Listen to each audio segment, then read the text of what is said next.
ایک تو حضور کے دل میں خیال آیا کہ میرا کعبہ بیت المقدس کی بجائے کعبہ ابراہیمی ہونا چاہیے، بس خیال آیا، نہ دعا کی نہ عملی طور پر کوئی کاوش فرمائی، فقط حضور کے دل میں خیال آیا۔ جن کے خیال کی اتنی طاقت ہو کہ شرق سے غرب تک اور شمال سے جنوب تک پورے عالم اسلام کا قبلہ بدل جائے، فقط خیال محمدی کی طاقت پر۔ جن کے خیال میں اتنی قوت ہو، ان کے کلام میں کتنی طاقت ہو، اور جن کا کلام اتنا طاقتور ہو، اگر وہ کر دیں تو کیا کیا کر، ان کے فعل میں اور ان کے عمل میں کتنی طاقت ہو۔ تو دو چیزیں ہوئیں، ایک تو محبوب کے دل میں خیال آیا کہ میرا کعبہ بیت المقدس کی بجائے کعبہ ابراہیمی ہونا چاہیے، اور دوسرا دوران نماز حضور نے رخ انور اٹھا کر آسمان کی جانب دیکھا۔ کس نے دیکھا؟ انہوں نے دیکھا کہ اگر وہ نہ دیکھیں تو اللہ فرماتا ہے الم تارا، محبوب دیکھیے تو صحیح۔ اور جب محبوب متوجہ ہو جائیں تو وہ پھر آیت کو وارتا ہے اور فرماتا ہے فَإِنَّكَ بِأَعْيُنِنَا، تم تو ساڈیاں اکھیاں چ وسنا ہے۔ تو دیکھنے کا بھی فرق ہے، نظر کا بھی فرق ہے، دید کا فرق ہے، نگاہ کا فرق ہے۔ نظر جھک جائے تو حیا ہے، اٹھ جائے تو دعا ہے، ترچھی ہو جائے تو ادا ہے، اور پھر جائے تو قضا ہے۔ آپ ہمیشہ کی طرح تھکے ہوئے ہیں، تغیر تو وہی ہے جو آدھی ہو گئی۔ ہمارے کچھ احباب نا، خاص طور پر نوجوان دوست، وہ اس بات کا اظہار کرتے ہیں کہ یہ پرانے دور کی باتیں اس زمانے میں نہ کیا کریں۔ یہ بولا نظر بھی فیض دیتی، بولا نگاہ بھی فیضان دیتی ہے۔ نگاہ فیض کیسے دیتی؟ ایک نوجوان ڈگری مکمل کر کے جب واپس آئے تو 6 مہینے تو جوتے چٹکائے جاب کے لیے، ملازمت کے لیے۔ جب جاب ہی نہ ملی تو ایک دن بڑے پریشان مسجد کے مولوی صاحب کے پاس آئے، کہنے لگے مولوی صاحب میں 6 مہینے ہو گئے، ملازمت بھی نہیں ہے، گھر کا سسٹم ہی نہیں چلتا، جاب ہی نہیں ہے، کیا کروں؟ تو مولوی صاحب نے کہا تجھے نظر بد لگ گئی، نظریں بات۔ اس نے کہا پھر کیا کروں؟ تو مولوی صاحب نے کہا کہ میں آپ کو موعظتین پڑھ کے آخری 2 سورتیں پڑھ کے دم کر دیتا ہوں، جو مسنون دم ہے، جو محبوب کریم علیہ السلام حسنین کریمین کو پھونک مارا کرتے تھے، دم کیا کرتے تھے۔ تو انہوں نے کہا میں دم کر دیتا ہوں، نظر بد کا اثر ختم ہو جائے گا۔ تو مولوی صاحب نے پھونک مار دی۔ وہ نوجوان جب باہر نکلا، جس بندے سے اس نے کبھی کہا تھا نا کہ یہ نظر کا فیض کیا ہوتا ہے، اس نے کہا کہاں گئے تھے؟ کہنے لگا مولوی صاحب کے پاس گیا تھا۔ انہوں نے کہا نظر بد کا اثر ہے، موعظتین پڑھ کے پھونک مارتا ہوں، نظر بد کی تاثیر ختم ہو جائے گی۔ یہ نوجوان کہہ کر تو چلا گیا، مگر وہ شخص مسکرانے لگا۔ لوگوں نے پوچھا کیا ہوا؟ کہنے لگا مجھے مسئلے کی سمجھ آ گئی ہے، اگر کسی کی نظر بد کسی کو برباد کر سکتی ہے تو کسی کی نظر خیر کسی کو آباد بھی کر سکتی ہے۔ یہ بیڑی نظر کسی نو اجاڑ سکتی ہے تو جنگی نظر کسی نو آباد بھی تو کر سکتی ہے۔ بری نظر کی برائی مانتے ہو، اچھی نظر کا فیضان۔ یہی سوال تو اقبال نے کیا تھا، یہ فیضان نظر تھا یا کہ مکتب کی کرامت؟ 10 سال کا بچہ چھری کے نیچے گردن رکھ کر کٹوانے پر تیار ہو جائے۔ نبی اگر نبی ہوتا ہے تو نبی انسان بھی تو ہوتا ہے نا، 10 سال کا بچہ اسماعیل سے ذبی اللہ بننے پر تیار ہو جائے تو اقبال سوال تو پوچھیں گے، یہ فیضان نظر تھا یا کہ مکتب کی کرامت؟ اسماعیل کون سے مدرسے میں جاتے تھے؟ سرکار اسماعیل کون سے اکیڈمی میں جاتے تھے؟ آپ کہاں سے زانو تلمس طے فرماتے تھے؟ یہ فیضان نظر تھا یا کہ مکتب کی کرامت؟ سکھائے کس نے اسماعیل کو آداب فرزندی؟ بیٹا ہونے کا ادب سرکار اسماعیل کو کس نے دکھایا؟ بجا طور پر نگاہ خلیل کے فیضان کا اثر تھا۔ بھئی نگاہ بھی تاثیر دیتی ہے، نظر کا بھی فیض ہوتا ہے، اور ایک مسلمہ اصول ہے جس پر کائنات کا نظام چل رہا ہے۔ کچھ اصول ایسے ہیں کہ جن پر قدرت بھی سمجھوتا نہیں کرتی۔ اب وہ اصول کیا ہے؟ من جدہ واجدہ، جو کوشش کرتا ہے وہ پا لیتا ہے، جو کوشش کرے وہ پا لیتا ہے، اور کوشش کرنے والا ہندو ہی کیوں نہ ہو پا لیتا ہے، نگاہ کی تاثیر حاصل ہو جاتی۔ حضرت نظام الدین اولیاء محبوب الہی والی دلی امیر خسرو کے شیخ اور حضور فرید الدین مسعود گنج شکر کے مرید سرکار محبوب الہی، چونکہ میں سلسلہ عالیہ نظامیہ فریدیہ چشتیہ میں بیت ہوں، جس سلسلے کے بانی حضرت خواجہ معین الدین چشتی اجمیری عطائے رسول ہند الولی، جن کی نگاہ کیمیا اثر نے 90 لاکھ کو مصطفیٰ کا مرید کر دیا تھا۔ آپ اس سلسلے کے بانی ہیں اور سرکار محبوب الہی، ظاہر ہے سلسلہ چشتیہ کا ایک اپنا نصاب عشق ہے۔ اس سلسلے کے بزرگ سما اور قوالی کے ذریعے محبت رسول کو لوگوں کے دلوں تک پہنچاتے اور اتارتے ہیں، حتیٰ کہ جب کبھی سرکار محبوب الہی کے آستانے پر سما منعقد ہوتی قوالی کی محفل، تو قوال بھی آ کر کلام سنانا شروع نہیں کرتے تھے، قوال ابھی آ رہے ہوتے تھے، ابھی قوالی کا آغاز نہیں ہوتا تھا کہ سرکار محبوب الہی قوالوں کو آتا دیکھ کر رونے لگ جاتے۔ لوگ مرید شاگرد سوال پوچھتے، سرکار ابھی تو کلام شروع ہی نہیں ہوا، ابھی تو قوالی کا آغاز ہی نہیں ہوا اور آپ رونے لگے۔ آپ فرمایا کرتے تھے، میں انہیں دیکھ کر کیوں نہ روؤں جو مجھے میرے محبوب کی باتیں سنانے آ رہے ہیں، جو مجھے میرے یار کا ذکر سنانے کے لیے آ رہے ہیں۔ تو سرکار محبوب الہی دیکھیں، جو کوشش کرتا ہے وہ پا لیتا ہے، چاہے نظر کی تاثیر ہی کیوں نہ ہو، چاہے وہ ہندو ہی کیوں نہ ہو۔ سرکار محبوب الہی کی سیرت کا ایک بڑا زبردست واقعہ، آپ علیل ہو گئے، بیمار ہو گئے، تو بیماری کی شدت اتنی بڑی آپ شدت مرض سے بے ہوش ہو گئے۔ سرکار محبوب الہی، مریدوں نے شاگردوں نے علاج بھی کروایا لیکن افاقہ نہ ہوا۔ آپس میں سر جوڑ کے بیٹھ گئے کہ بابا تو بے ہوش ہے، تو اب کیا کریں؟ کسی شخص نے کہا کہ فلاں علاقے میں، دلی کے فلاں محلے میں ایک ہندو حکیم رہتا ہے، ہندو حکیم، اور وہ بڑا حاذق ہے، اتنا حاذق ہے کہ پکی سے علاج نہیں کرتا، گولی سے علاج نہیں کرتا، مریض اس کے سامنے جا کر بیٹھتا ہے، وہ نظر سے مریض کا مرض سالو کر لیتا ہے۔ ہندو نظر کرتا ہے، توجہ کرتا ہے اور بیماری کو کھینچ لیتا ہے، لیکن مسئلہ یہ ہے کہ وہ کسی کے ہاں آتا جاتا نہیں ہے، مریض کو اس کے پاس لے کر جانا پڑتا ہے۔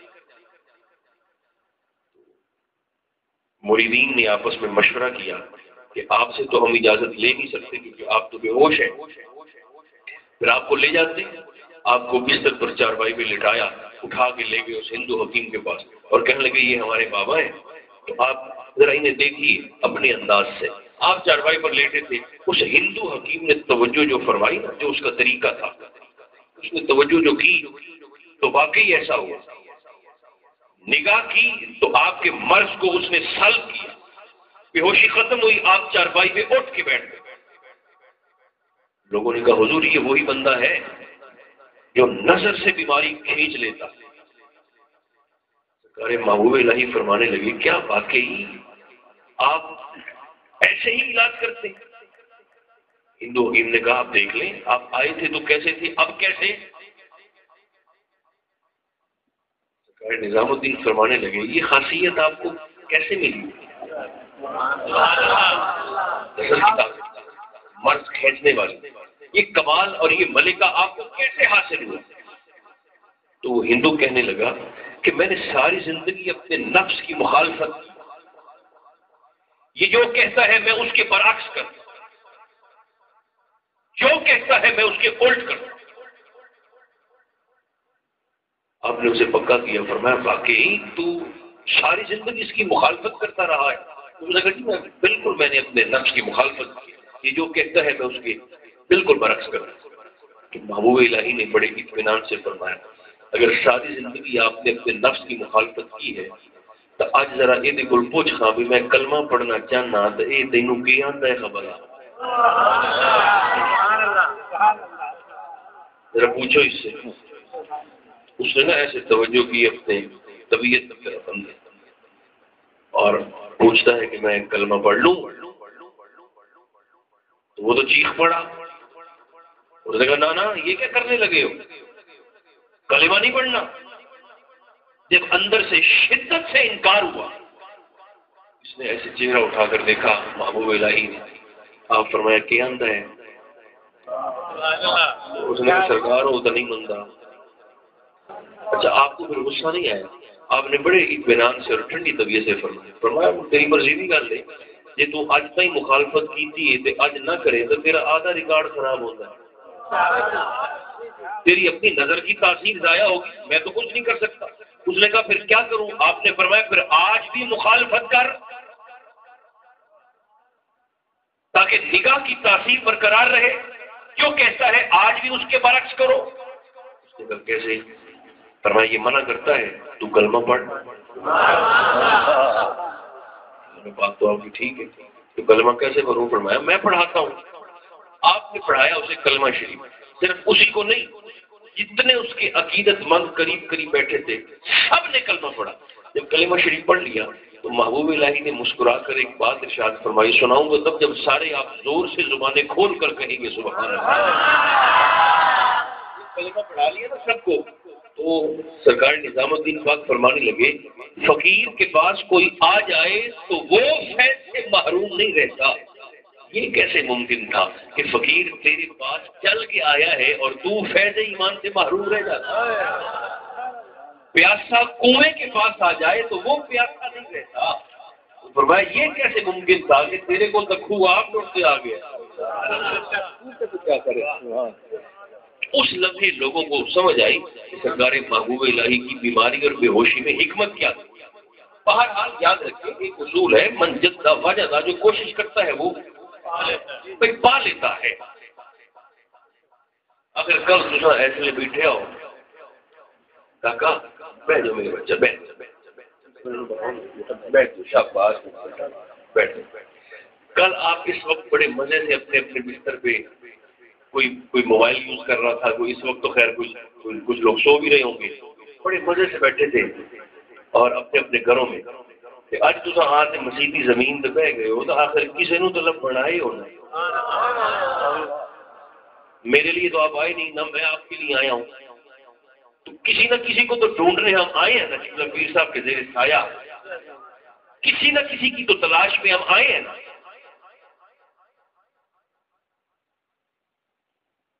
سب سے بڑی تلاش ہے ذات باری کی اس کائنات میں۔ انسان مختلف روپ بناتا ہے اسے ڈھونڈنے کے لیے، کوئی مولوی بن کے ڈھونڈتا ہے، کوئی جوگی بن کے ڈھونڈتا ہے، کوئی مسجد میں ڈھونڈتا ہے، کوئی مندر میں ڈھونڈتا ہے، کوئی کعبہ میں ڈھونڈتا ہے، کوئی کلیسا میں ڈھونڈتا ہے، کسی کو لگتا ہے کہ وہ بت کے اندر ہے، وہ بت کے سامنے جھک جاتا ہے، کسی کو لگتا ہے وہ سورج میں ہے، وہ سورج کے سامنے جھک جاتا ہے، کسی کو لگتا ہے وہ مسجد میں ہے، وہ مسجد میں جھک جاتا ہے۔ سارے اسی کو ڈھونڈ رہے ہیں، مگر اس نے نا اپنا پتہ بتایا، فرمایا مجھے ادھر ادھر نہ ڈھونڈو، وفی انفسکم، فرمایا میں تو تھوڑے اندر ہوں، میں تو تمہارے اندر، افلا تبصرون، تو کیا تم دیکھتے نہیں ہو؟ میں تمہاری اپنی ذات کے اندر موجود ہوں۔ یہی فلسفہ وحدت الوجود کا جو صوفیاء، ہمارے پیران عظام، ہمارے مشائخ اپنے مریدوں کو، عقیدت مندوں کو یہ تصور پختہ کرواتے ہیں. اس پر غور فرمائیے گا. یعنی صوفیاء اپنے ماننے والوں کو اس بات پر پکا کرتے ہیں کہ تم ہر وقت یہ ذہن میں رکھو کہ وہ ہر ذات کے اندر موجود ہے. آپ نے غور نہیں فرمایا، اگر بندہ یہ تصور بٹھا لے اور جما لے کہ وہ ہر ذات میں موجود ہے، مجھے بتائیے پھر کوئی کسی کو بے عزت کرے گا؟ پھر کوئی کسی کے ساتھ زیادتی کرے گا؟ پھر کوئی کسی کا دل دکھائے گا جب اسے پتا ہوگا کہ وہ ہر ذات میں موجود ہے؟ اللہ فرماتا ہے میں تو تمہارے اندر موجود ہوں، مجھے ادھر ادھر تلاش نہ کرو. دیکھیں نا، وہ ایک خاص نسل کا ہرن ہوتا ہے، اس کی ناک میں کستوری بنتی ہے، کستوری کی خوشبو ہوتی ہے. تو جب وہ پک جائے خوشبو، تو وہ خوشبو اس ہرن کو آتی ہے. اب جب اسے آتی ہے خوشبو ہرن کو، تو وہ اسے مسرور بھی کرتی ہے، اسے بڑا مزہ بھی آتا ہے اور اسے مخمور بھی کرتی ہے. ہرن اس خوشبو کو تلاش کرنے کے لیے کبھی دائیں بھاگتا ہے، کبھی بائیں بھاگتا ہے، کبھی ادھر جاتا ہے، کبھی ادھر جاتا ہے. خوشبو کہاں سے آ رہی ہے؟ کبھی اس جھاڑی میں، کبھی اس جنگل میں، کبھی اس بیابان میں. خوشبو باہر نہیں ملتی. تو پھر تھک ہار کے جب گرتا ہے اور اپنا منہ رکھتا ہے ایسے، ناک جب رکھتا ہے ناک کے پاس اور خوشبو کا بلا آتا ہے، تو اس لیے وہ آتا ہے وہ اس خوشبو کو میں باہر تلاش کر رہا تھا اور کھپ رہا تھا اور ڈھونڈ رہا تھا، وہ تو میرے اپنے وجود کے اندر ہے، تو میرے اپنے جسم کے اندر ہے. اللہ فرماتا ہے مجھے ادھر ادھر تلاش نہ کرو، میں بھی تیرے اپنے وجود کے اندر ہوں. اچھا مولا، اب ہے تو ہمارے اندر، تو پھر نظر کیوں نہیں آتا؟ اندر جو ہے تو پھر دکھائی کیوں نہیں دیتا؟ یہ پردہ داری ہے کیا تماشا، مجھ ہی میں رہ کر مجھ ہی سے پردہ ہے. اندر نظر نہیں آتا، یہ پردہ داری ہے کیا تماشا، مجھ ہی میں رہ کر مجھ ہی سے پردہ. تباہ کرنا اگر ہے مجھ کو، نقاب اٹھا اور تباہ کر دے. زیادہ تو زیادہ دور طرح سڑ جاتا ہوں اور کیوں. تو ویسے اگر کوئی کسی کے لیے جل بھی جائے نا، ختم بھی ہو جائے، تو یہ نہ سمجھے کہ وہ فنا ہو گیا، وہ قیمتی ہو جاتا ہے. بولیے وہ کیا ہوتا ہے؟ وہ قیمتی ہو جاتا ہے. دور کا پہاڑ جل گیا تھا دین کی خاطر، اللہ نے انعام کیا دیا؟ فرمایا تو سرما بنا ہے دین کی خاطر، تجھے انعام یہ دیتے ہیں کہ تیرا مقام اور تیرا مکان بھی دید کو ہی بنا دیتے ہیں. سرما اس لیے آنکھ میں لگایا جاتا، قیمتی ہو جاتی.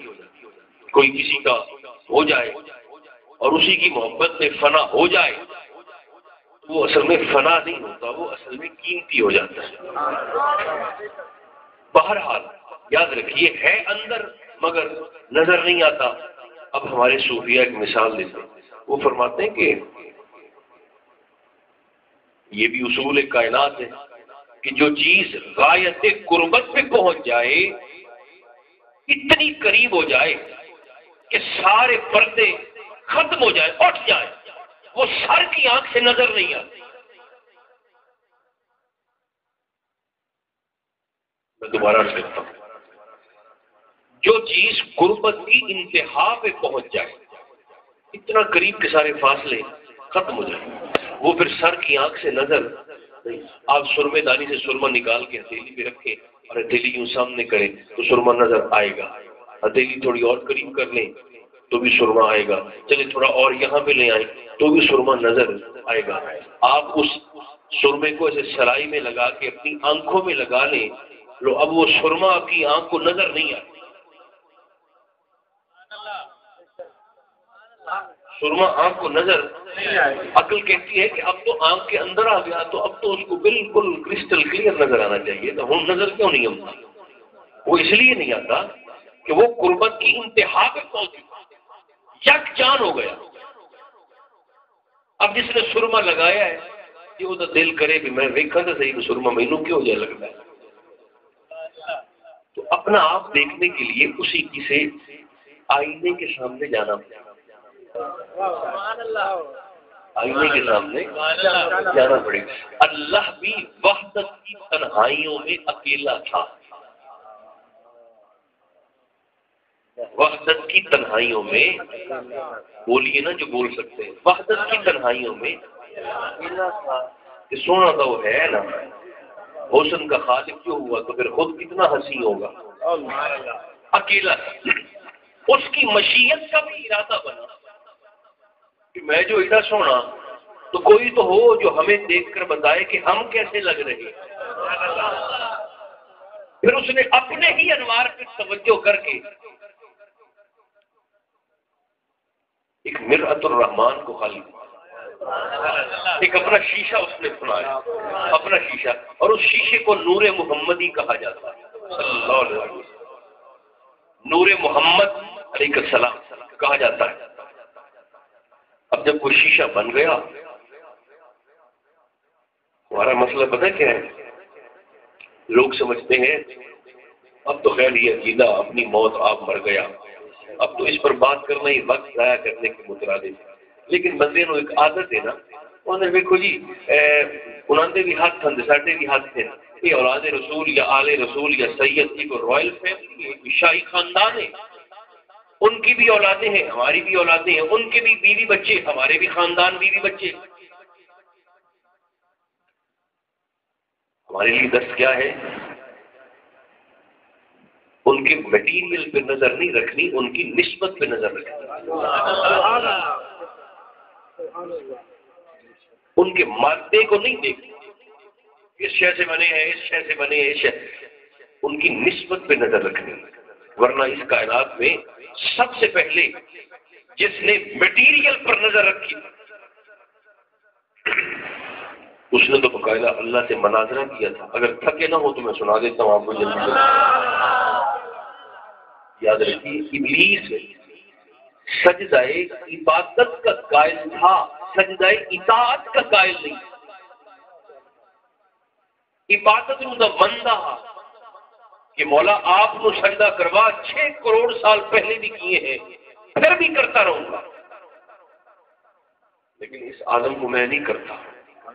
بڑی توجہ رکھیے گا، آدم کو سجدہ میں نہیں کرتا.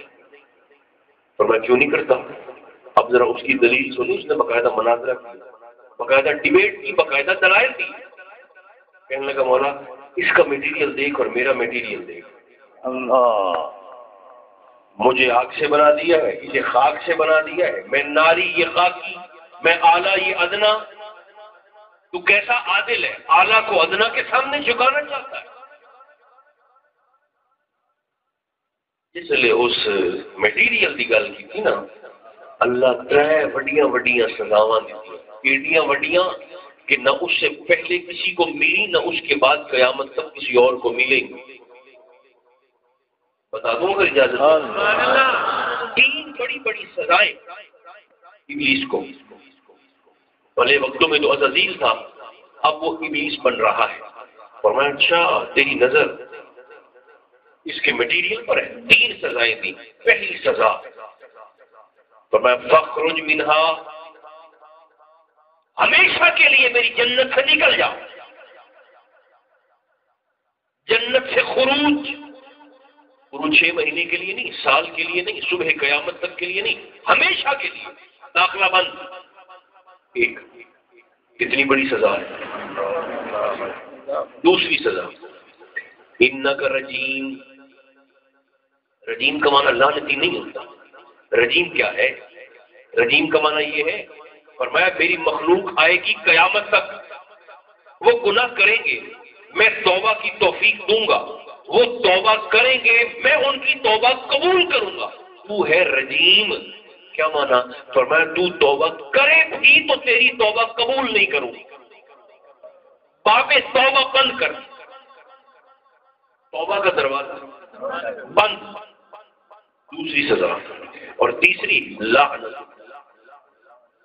لمحہ لمحہ، سیکنڈ سیکنڈ، ہر آن، قیامت تک اور قیامت کے بعد تک فرمایا لعنت کا طوق تیرے گلے میں رہے. اب یہ تین بڑی بڑی سزائیں دے کر جب اللہ نے جنت سے نکالا، فرشتے آندے مولا بندہ پرانا نوکر بھی کٹن لگے تو دو باری سوچ رہے تھے تم پرانا نمازی کٹتا پہ وہ بھی ایڈیاں سزاواں دے نال. فرمایا یہ بد نصیب میری مخلوق میں بے ادبی کی بنیاد رکھ رہا ہے. مولا وہ کیسے؟ فرمایا تم نے اس کی دلیل نہیں سنی. اس بے ایمان کی نظر آدم کے میٹیریل پر تو ہے، وَنَفَخْتُ فِيهِ مِنْ رُوحِي کی نسبت کو یہ کیوں نہیں دیکھتا؟ آدم کے گارے کو دیکھتا ہے، آدم کے مادے کو دیکھتا ہے، مگر میں نے اپنے آپ میں سے کوئی شے آدم کے اندر پھونک دی ہے، نسبت کو یہ کیوں نہیں دیکھتا؟ جس نے سب سے پہلے نسبت کو چھوڑ کر مٹیریل کو دیکھا، اللہ نے دھتکار کر بارگاہ سے راندہ کر دور کر دیا. ہمیں کیا حکم ہے؟ تم بھی مادے کو نہ دیکھو، ان کی رگوں میں دوڑنے والے خون مصطفیٰ کی نسبت کو دیکھو. اب یقین جانے میں بڑی ٹھنڈی طبیعت سے آپ کی خدمت میں کر رہا ہوں. محبوب تو محبوب ہے، سرکار تو سرکار ہے. حضور کے خاندان کا ہر فرد نفسیات کے تابع نہیں ہے، نفسیات کا حاکم ہے. ایک بار تو زور سے فرمائیے سبحان اللہ.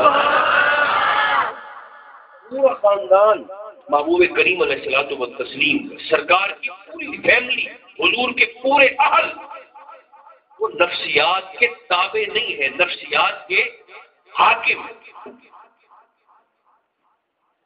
یہ اتنے سخی ہیں اور اتنے صاحب اختیار ہیں. ادھر دیکھیے گا، اتنے صاحب اختیار ہیں. دلاور میاں یہ لعنت کے لشکر سے بندہ لے کر اسے علیہ السلام بنا دیتے ہیں. میں کس کی بات کر رہا ہوں بولا؟ جزاک اللہ. میں ایک کو بندہ ہی بول رہا ہے. لعنت کے لشکر سے بندہ لیتے ہیں اور اسے قیامت تک علیہ السلام کرتے ہیں. یہ ایسے صاحب اختیار ہیں اور سخی اتنے ہیں کہ جنہوں نے عقیدے کی بھوکی ننگی مخلوق کو اپنے خزانے سے اللہ ہی دے دیا ہے. اتنے سخی جو اللہ دے دیتے ہیں، اس کی معرفت دے دیتے ہیں، ان سے بڑھ کر سخی اور کون ہو سکتا ہے؟ لہذا اب دو چیزیں ہیں، جلدی میں بات کو سمیٹنے کی طرف آ رہا ہوں. اسی بات پر آئیے جہاں سے ہماری بات کا آغاز ہوا. نماز ظہر پڑھا رہے ہیں سرکار دو عالم علیہ السلام، ظہر کی نماز. جلدی سے آئیے ذرا توجہ کے ساتھ. 2 رکعتیں ہو گئی اور 2 رکعتیں باقی ہیں. اور کتنے کام ہوئے؟ 2.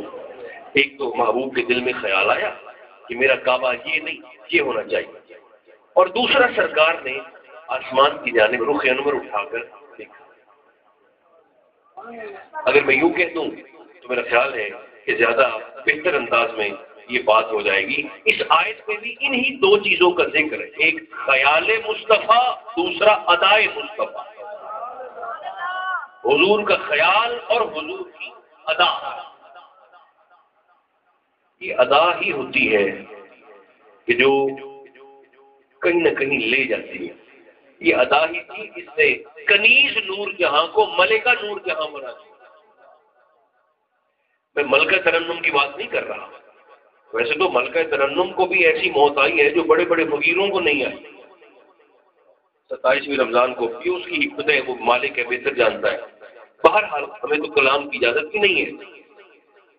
میں بات کر رہا ہوں مغلیہ خاندان میں جو کنیز تھی نور جہان، تو ایک ادا تھی جو اس سے سرزد ہوئی.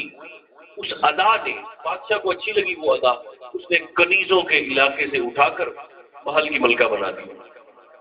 کیونکہ اسے بادشاہ کو کبوتر بازی کا شوق تھا، تو 2 قیمتی کبوتر ایسے اس نے پکڑ کے نا آ کے نور جہاں کو دیے، بے افاد کھلو کبوتر. اس نے ایسے کر کے ہاتھ میں پکڑے. جب وہ بادشاہ واپس آیا تو دیکھا ایک ہاتھ میں کبوتر ہے، ایک ہاتھ خالی. اس نے کہا دوسرا کبوتر کہاں ہے؟ کہنے لگی وہ تو جی اڑ گیا.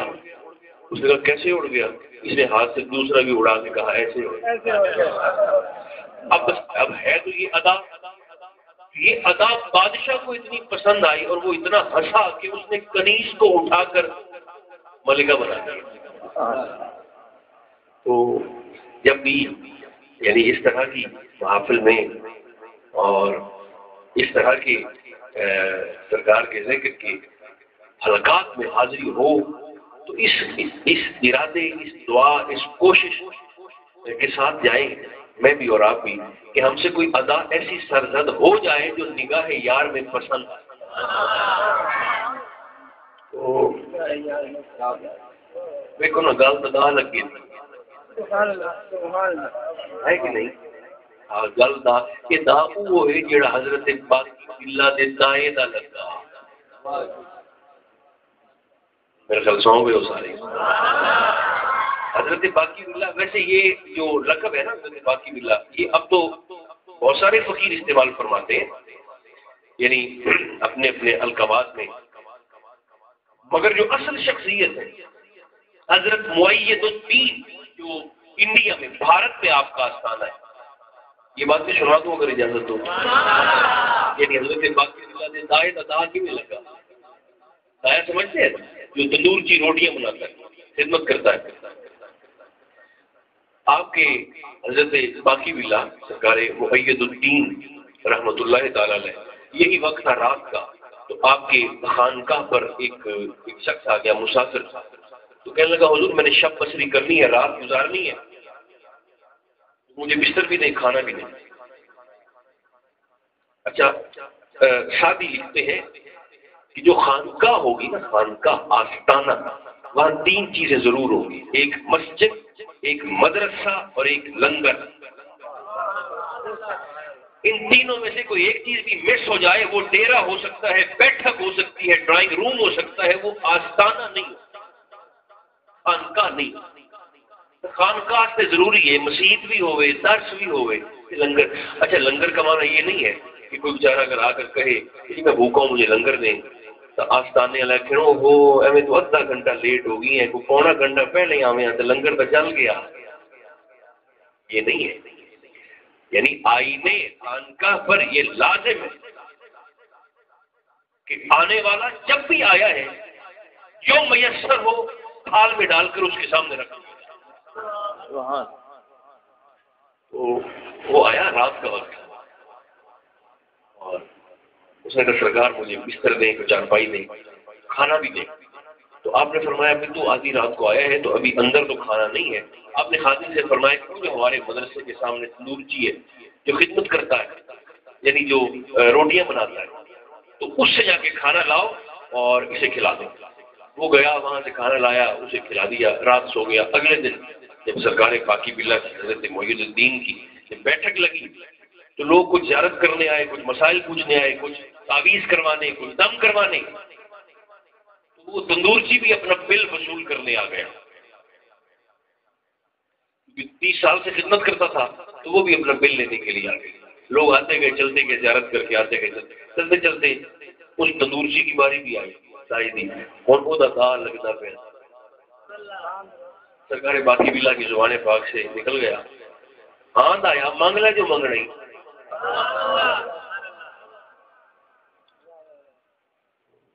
آپ کے ذہن میں یہ تھا کہ اگر اس کی 50 بنتے ہیں تو 100 مانگ لے گا، یہ کچھ اس کے اور کے ہو سکتا ہے، 100 بنے تو 200 مانگ لے گا۔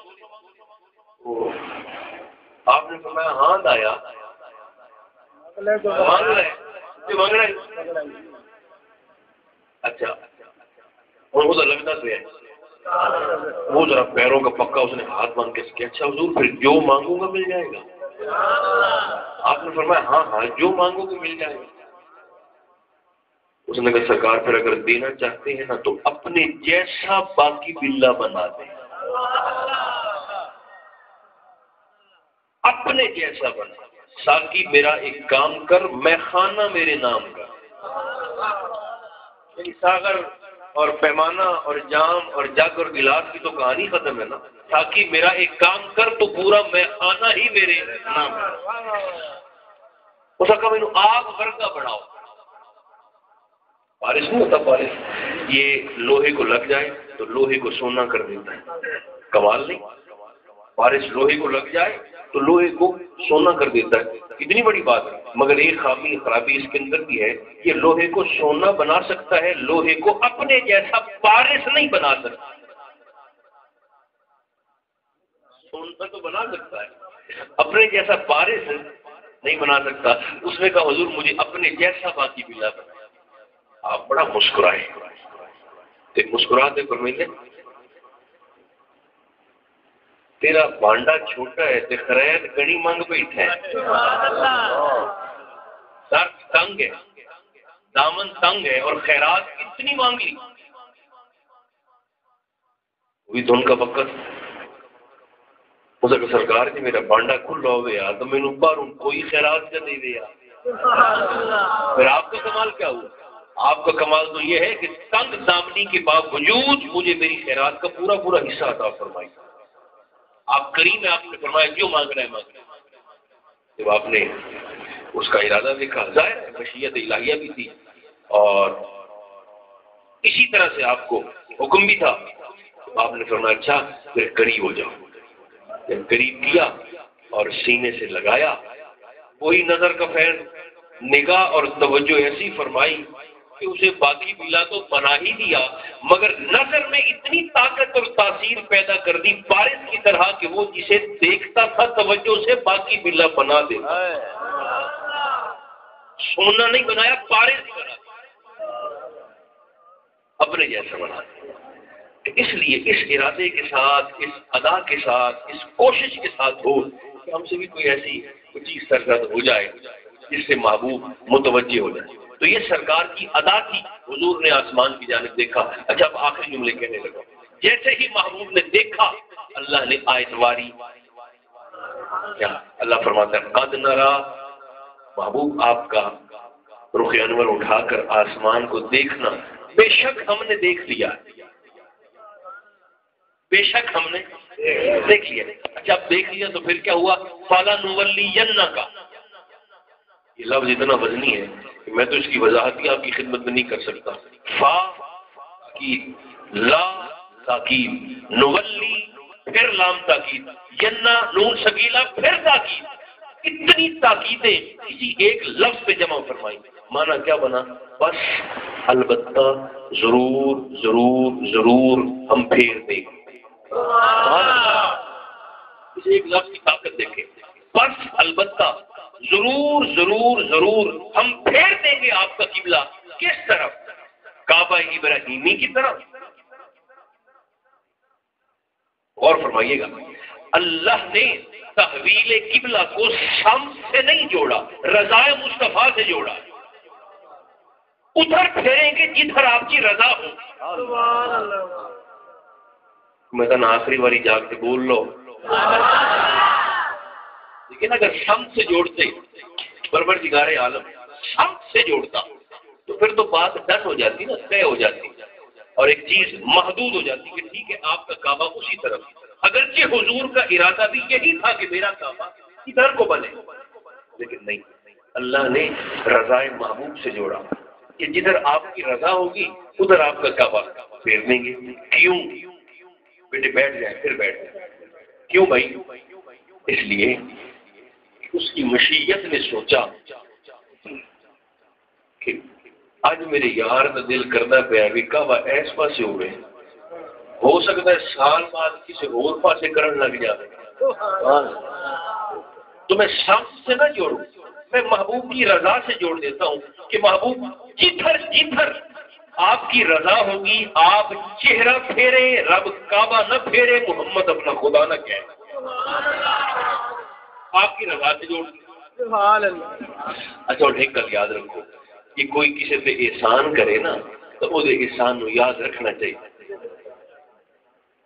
نہیں تو چپ ہے، کیا خیال ہے؟ نہیں رکھنا چاہیے یاد بھائی۔ اگر کوئی احسان کرے تو اس کے احسان کو یاد رکھنا چاہیے۔ حضور نے کعبہ پر احسان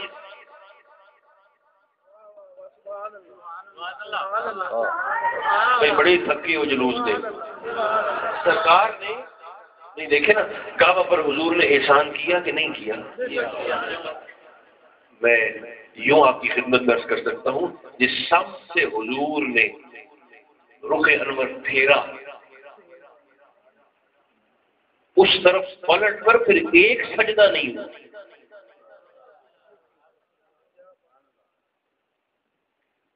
بات تو نسبت کی ہے، نسبت کی بات. جدھر سے محبوب کی نگاہ کی نسبت پھر گئی، معزز ضرور ہے، قبلہ اول ضرور ہے، 17 مہینے حضور کا بھی قبلہ رہا، سرکار سے پہلے 1.25 لاکھ پیغمبروں کا قبلہ، لیکن یار نے نگاہیں پھیر لی تو بس پھیر لی. جدھر محبوب نے نگاہ پھیری اب ادھر کو لاکھوں کیا کروڑوں کیا اربوں خربوں سجدے ہو رہے ہیں اور قیامت تک ہوتے رہیں گے. حضور نے احسان کیا کعبہ پر، کعبہ نے بھی حضور کے احسان کو یاد رکھا. سبحان اللہ. یاد ایسے رکھا، آپ میں سے بہت سارے احباب تشریف فرما ہوں گے جنہوں نے حج یا عمرہ کی سعادت حاصل کی ہے. کعبہ نے حضور کا احسان یاد کیسے رکھا ہوا ہے، آج بھی یاد رکھا. سرکار نے احسان کیا کعبہ پر کہ سجدہ کے لیے تمام سجدوں کا رخ ادھر کو موڑ دیا.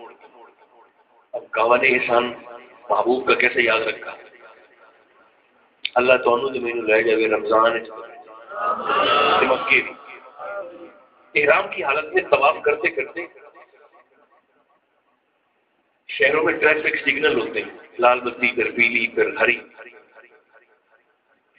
تو جہاں پر ٹریفک سگنل نہ ہو، جیسے ہمارا ضلع ہے بہاڑی، انتہائی یتیم ضلع ہے اور اتنا مسکین ہے کہ جس وقت تک نال پورا نہ لاؤ تو پتہ ہی نہیں لگتا کہ بہاڑی پنجاب ہے کہ سندھ سٹھار جائے، نہیں پہچان ہوتی. آپ کبھی غور فرمائیے گا، یہاں سے تو مجھے پتا نہیں، لیکن جو ادھر سے بسیں آتی ہیں نا کسی بھی کمپنی کی، تو آپ ذرا غور فرمائیں ان بسوں کے آگے شیشے کے اندر ایک بڑا بورڈ لگا ہوتا ہے جس پر شہر کا نام لکھا ہوتا ہے، بڑا سارا لکھا ہو سی پورا. بہاڑی تو بےچارا چونڈے سے نکل جا کرتے لکھا ہوا پورا، یعنی تحصیل ضلع کی پہچان ہے. تو پورے ضلع میں ٹریفک سگنل کوئی نہیں ہے تو پھر سگنل کہاں سے آنی اور پھر معاملات کہاں سے آنے. یہی حال ہمارے ملک کا بھی ہے. 75 سال ہو گئے بیچارے کو بنے ہوئے. ویسے یہ نال جڑی ہوئی ہے نا، یہ تو پتہ ہی اب چلا ہے کہ ہوا کیا ہے ہمارے ساتھ. خیر جس نے بھی لکھا اس نے ٹھیک ہی لکھا، یہ تو مجھے نہیں پتا کس نے لکھا ہے، لیکن جس نے بھی لکھا ہے اس نے 100% ٹھیک لکھا ہے. اس نے کہا اب پاکستان کے اور پاکستانیوں کے بچنے کی 2 ہی صورتیں ہیں، یا لوٹنے والے کو ترس آ جائے یا لوٹنے والے کو عقل آ جائے. یہ وہ کرم ہوئے نا تو یا لٹن والے کو ترس آ جائے کہ میں بس کرا شودا نال میں سہ کر لی ہے کہ نہیں، تو یا لٹیون والے پہلی گل کا چانس نہیں جی وہ کرم ہوئے، اگلی گل کا چانس اگلے 100 سال نظر نہیں آتا. کلمہ تو اور 55 ملکوں میں سرکار کا پڑھے پھر پاکستانی کو وقت پڑھ بیٹھا. اس لیے جہاں اپنے لیے دعا کرتے یہ دیکھیں پاکستان ہم سب کا یعنی مشترکہ محبوب ہے. والدین اولاد کی خاطر ہم سب کا مشترکہ عشق ہے. تو سرکار تو جب کبھی مدینہ منورہ سے باہر سے تشریف لاتے تھے تو جب بھی سرکار کو مدینہ کے باغات اور مکانات نظر آتے حضور تیز لگا کر سواری کو تیز کر دیا کرتے کہ میں جلدی جلدی مدینہ پہنچوں. تو اپنے دیش سے محبت تو ایمان کا حصہ ہے. جہاں اپنے لیے دعا کرتے ہیں وہاں اس بیچارے پاکستان کو بھی دعا میں شامل فرمائے. ہمارے برم تب ہیں جب اس کا برم ہے. اللہ کرے کہ سرکار کی ماہ میلاد کی برکت سے ایک بہتر اور شاندار مستقبل وہ پاکستان کا اور پاکستانیوں کا انتظار کر رہا ہو. بہرحال دعا تو قبلہ پیر صاحب فرمائیں گے. یہ ضمن بات میرے ذہن میں آئی کہ میں نے آپ کی خدمت درج کی. احسان کیا کعبہ پر حضور نے. ہاں جہاں ٹریفک سگنل نہ ہو وہاں ایک پولیس والا کھڑا ہوتا ہے، ٹریفک پولیس والا. وہ اشارہ ادھر کو کرے تو مانا ہوتا ہے کہ اب ٹریفک ادھر چلے، ادھر کو کرے تو مانا ہوتا ہے کہ اب ٹریفک ادھر کو چلے. سرکار نے کعبہ پر احسان کیا، کعبہ نے بھی حضور کے احسان کو یاد رکھا. کیسے؟ میزاب رحمت کی صورت میں، رحمت کے پرنالے کی صورت میں دیوار کعبہ پر بیت اللہ دا برنالا بھی کسی پاسے این اشارہ کی کرو ہے تو وہ چپ، لیکن جو چپ کی بولی سمجھتے ہیں انہیں اس کی آواز اور اشارہ بڑا سمجھ میں آتا ہے، ایسے اشارہ وہ کر رہا ہے کسی سمجھ۔ اگر آپ کو میری یہ بات طواف کرتے ہوئے یاد آ جائے تو آپ اسی برنالہ کی سیدھ میں جس طرح وہ اشارہ کر رہا ہے آپ چلنا شروع کریں۔ سینہ کعبہ کے اور بھی بہت سارے دروازے ہیں، لیکن اگر آپ اسی برنالے کے سیدھ میں ایسے چلنا شروع کر دیں تو جو دروازہ اس کی بالکل سیدھ میں آئے گا نا، اس کا نام ہے باب مدینہ المنورہ۔ اور اگر حضور سیدی اعلیٰ حضرت رضی اللہ تعالیٰ عنہ کی زبان پاک سے میں آپ کو بتانا چاہوں تو وہ میزاب رحمت یہی تو اشارہ کر کے کہہ رہا ہے، حاجیوں آؤ شہنشاہ کا روضہ دیکھو۔ کعبہ تو دیکھ چکے، اب کعبے کا بھی آب زمزم تو پیا اور خوب بجھائیں پیاسیں، آؤ اب ساقی کوثر کا بھی دریا دیکھو۔ دلاور پاس بندے نو عادت ہوندی ہو ہر لحاظ سے ترکڑی پکڑی بندے نو ترازو تولنے کے لیے نا، دیکھو نا جی افضل کعبہ ہے، مکہ ہے، تم اپنے اشتہارات پر بھی رنگ مدینہ، ذکر مدینہ، نور مدینہ، محفل سرکار مدینہ، میلاد ذکر مدینہ، یہ مدینہ مدینہ تم کرتے ہو، حالانکہ افضل تو کعبہ ہے۔ کیسے افضل ہے؟ کہنے لگے آپ مکہ میں ایک نماز پڑھیں، حرم مکی میں 1,00,000 لکھی جاتی ہے، مدینہ میں ایک پڑھے 50,000 لکھی جاتی، تو پھر افضل حرم مکی ہوا کہ حرم مدنی ہوا؟ مکہ میں ایک پڑھے تو 1,00,000، مدینہ میں ایک پڑھے تو 50,000۔ افضل شہر کی آپ بات نہیں کرتے، آپ مدینہ مدینہ کرتے رہتے۔ کیا فرماتے ہیں؟ تصویر کا ایک رخ دیکھا ہے، تصویر کا دوسرا رخ بھی دیکھا، اس میں تو کوئی شک نہیں، ایک نماز پڑھے تو 1,00,000 لکھی جاتی ہے مکہ میں، مدینہ میں ایک پڑھے تو 50,000 لکھی جاتی ہے، لیکن تصویر کا دوسرا رخ یہ ہے، کعبہ میں مکہ میں ایک گناہ کرو تو وہ بھی 1,00,000 لکھا جاتا ہے، جبکہ مدینہ میں ایک گناہ ہو جائے تو وہ 50,000 نہیں، وہ ایک ہی لکھا جاتا ہے۔ یہی تو کرشمہ ہے رحمت محمدیہ، یہی تو سرکار کی رحمت کا کمال ہے۔ اس لیے یاد یہ رکھنا چاہیے، ویسے جو حسابی کتابی ہوتا ہے نا اس کے ساتھ معاملہ بھی ایسے حسابی کتابی کیا جاتا ہے، جو اپنے معاملات کو اللہ رسول کے سپرد کرتا ہے اس کے ساتھ پھر معاملہ بھی ویسے ہی فضل والا کیا جاتا ہے۔ میں بھی کوشش کروں آپ بھی مہربانی فرمائیں سرکار پر اور آپ کی اولاد اطہار پر درود بھی پڑھا جائے اور سلام بھی پڑھا جائے۔ دیکھو نا آپ اہل سنت ہے، اہل سنت مانا ہے اہل ادب۔ یہ جماعت صوفیہ ہے، اس میں تعصب نہیں ہونا چاہیے، نہ مذہبی نہ لسانی۔ خواجہ غلام فرید تعصب یہ دو ہی ہوتے ہیں، یا برادری کا ہوتا ہے لسانی اور برادری کا، یا مذہبی ہوتا ہے۔ آپ کسی بھی صوفی کی سیرت کو اٹھا کر دیکھ لیں، آپ اس کے دسترخوان پر ہندو بھی نظر آئیں گے، سکھ بھی نظر آئیں گے، عیسائی بھی نظر آئیں گے۔ خواجہ غلام فرید آپ میں نہ مذہبی تعصب تھا نہ لسانی تعصب تھا، حالانکہ آپ سرائکی کے بادشاہ ہیں، سرائکی آپ کی ماضی زبان ہے، یوں سمجھیں سرائکی زبان کے شہنشاہ ہیں، لیکن خدا بنا اگر لسانی تعصب ہوتا تو آپ کا سارا کلام آپ کو صرف سرائکی زبان میں ملتا۔ حضور خواجہ صاحب نے 7 زبانوں میں کلام لکھا۔ کتنی زبان؟ 7، سندھی بھی، سرائکی بھی، اردو بھی، سنسکرت بھی۔ اور مزے کی بات پتہ کیا ہے جو آپ نے نوجوان تشریف فرمائے، جس وقت یہاں بر صغیر میں سر سید احمد خان پر لوگ اور مولوی صاحبان فتوے لگا رہے تھے، این اسی وقت خواجہ غلام فرید نے انگریزی سیکھنا بھی شروع فرما دیا، انگریزی زبان بھی سیکھنا شروع کر دیا۔ کیوں؟ سرکار کا فرمان ہے جس نے کسی قوم کی زبان سیکھی وہ اس قوم کے شر سے محفوظ ہو۔ تو میرے بھائیوں اتنی 7 زبانوں میں آپ کا کلام ہے، تو حضور خواجہ صاحب فرمایا کرتے تھے اسی ادب پر، کیونکہ سرائکی تھے، تو خواجہ صاحب فرماتے ہیں بھائی ہر شاید بندے میرے کو وقت تک ملبوزات میں آپ کا فرمان دعوت، عبادت میں بڑھ سکتے ہیں، سخاوت میں بڑھ سکتے ہیں، تلاوت میں بڑھ سکتے ہیں، تعلقات میں بڑھ سکتے ہیں۔ خواجہ صاحب فرماتے تھے ہر شے میں لوگ مجھ سے پڑھ سکتے ہیں، لیکن ادب میں یہ فقیر کسی کو پڑھنے نہیں دے۔ ادب زیادہ خوشبو ہے جتنی پھیلے گی معاشرہ میں دکھتا ہے. میں اور آپ کوشش کریں کہ نبی صاحب ہم سب کے لیے دعا فرمائیں گے. اللہ مجھے اور آپ کو توفیق سے معمول دوشی کا بڑھ جاوے نا تو مڑ مرتے ہوئے شرمندگی نہیں ہوتی. وضو ہو تو اچھی بات ہے، وضو نہ ہو تو بھی اللہ فرماتا ہے بغیر وضو بھی میرے یاد پر درود پڑھنا تیرا کام ہے، قبول نہ کروں مجھے محمد کا خدا. اس لیے کثرت کے ساتھ درود و سلام اور مخلوق خدا سے اللہ کو بندوں سے بڑا پیار ہے. پروردگار مجھے اور آپ کو توفیق عطا